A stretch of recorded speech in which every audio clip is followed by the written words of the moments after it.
Mazapil, tierra de contrastes, donde el sol castiga y la plata brilla. Aquí, bajo un cielo implacable, nació Francisco de Urdiñola, un hombre marcado por el destino. Pocos lo recuerdan.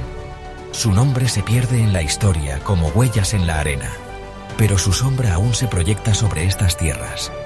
Un conquistador, un empresario, un enigma. Su historia, como la de Mazapil, se escribe con sudor, sangre y plata.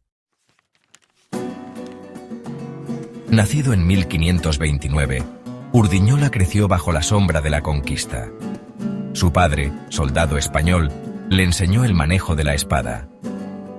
Las minas de plata de Mazapil despertaron su ambición. Aprendió el oficio minero, dominando el hierro y la plata. Su astucia y determinación no pasaron desapercibidas. Pronto, se convirtió en un líder. Su nombre resonaba en los socavones, susurrado con respeto y temor. El joven minero se transformaba en un hombre poderoso. El destino lo llamaba a la grandeza. Conquistar la tierra, someter a los nativos, explotar las minas. Esta era la realidad del nuevo mundo. Y Urdiñola lo abrazó. Estableció haciendas, expandió su imperio minero, negoció con virreyes, sometió rebeliones indígenas. Su poder crecía con cada vega de plata descubierta. Construyó la hacienda de San Gregorio, símbolo de su poderío. Un oasis en el desierto, erigido con el sudor de los indígenas y el brillo de la plata. Un imperio forjado en la ambición.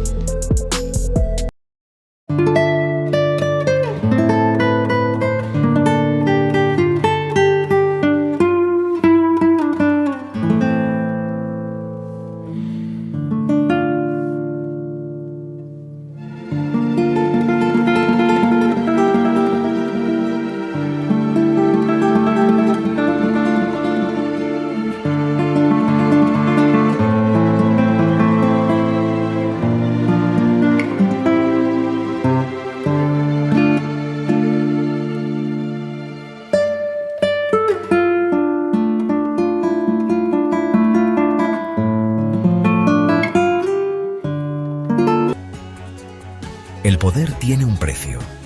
Urdiñola lo pagó con creces.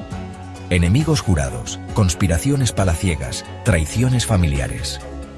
Víctima de su propio éxito, su vida fue un constante juego de poder. Enfrentó acusaciones de corrupción, se defendió de intrigas cortesanas. La desconfianza se convirtió en su sombra. El miedo, su compañero constante. La riqueza y el poder no garantizaban la paz. Solo alimentaban la paranoia y la soledad. Las traiciones se gestan en la sombra. En Mazapil, las rivalidades se resolvían a punta de espada. Y Urdiñola lo sabía bien. Se enfrentó a otros conquistadores, a burócratas ambiciosos, incluso al propio virrey. Las intrigas y las conjuras eran parte del juego. Su propia familia se vio envuelta en escándalos y disputas. El poder corroe, incluso los lazos de sangre. Urdiñola aprendió a caminar entre serpientes. Su instinto de supervivencia siempre un paso adelante. Francisco de Urdiñola murió en 1618. Su cuerpo encontró descanso, pero su legado sigue vivo en Mazapil. Las haciendas que construyó, las minas que explotó, las iglesias que financió. Testimonios de una época brutal y fascinante. Su nombre aún resuena en las calles empedradas, en las leyendas susurradas por el viento. Un legado complejo, contradictorio, como el hombre mismo. Héroe o villano, conquistador o empresario. Francisco de Urdiñola fue un hombre de su tiempo, un producto de la conquista. Su historia nos confronta con la complejidad del pasado, con la dualidad del ser humano, capaz de actos nobles y atroces.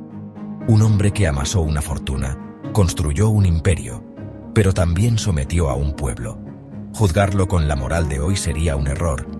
Comprenderlo, en cambio, nos permite entender mejor nuestra propia historia. El tiempo lo borra todo, excepto las leyendas. Y Francisco de Urdiñola se ha convertido en una leyenda. Su nombre evoca una época de aventura, violencia y ambición desmedida. Un capítulo oscuro y fascinante de la historia de México. En las noches estrelladas de Mazapil, algunos juran escuchar el eco de sus pasos. Un recordatorio de que el pasado nunca muere del todo. Francisco de Urdiñola. El conquistador. El empresario. El enigma. Su mito perdura en el desierto, tan implacable como el sol de Mazapil.